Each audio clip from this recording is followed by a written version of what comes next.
L'exposició Guerra en la ciutat, 1936-1939, col·lecció Montreal Cabrelles, proposa, al llarg de 5 apartats, una visió en perspectiva antropològica del conflicte civil.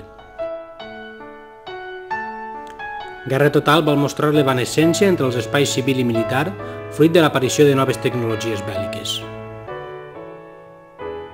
A formar-se, presenta els mecanismes que convergeixen en la fabricació d'un soldat. En la guerra moderna tot és trinxera, tots són soldats, per tant, els mecanismes d'aprenentatge d'habilitats manuals i intel·lectuals es posen al servici de l'esforç militar. I en la rereguarda està dedicat a l'impacte que la situació bèl·lica té en la vida quotidiana. Elements com la carestia de béns de primera necessitat, l'oci, la militarització i la politització de la infància, la revolució social o el canvi d'imatge de les persones ens parlen d'una transformació social profunda.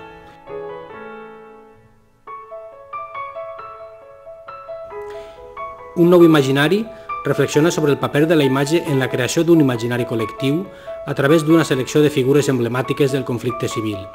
Els mites geogràfics, la contraposició Madrid-València, Guernica, els mites històrics, la fabricació d'un origen històric justificatiu, i els mites humans, el milicià, la nova bella imatge de la dona, l'enemic.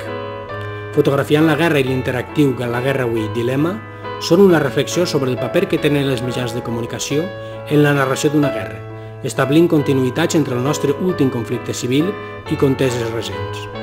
Vol reflectir com ha canviat la forma de narrar la guerra amb el que representa el pas del corresponsal tradicional als actuals mitjans tecnològics que agreugen la responsabilitat individual davant del fet de mostrar el dolor aliè.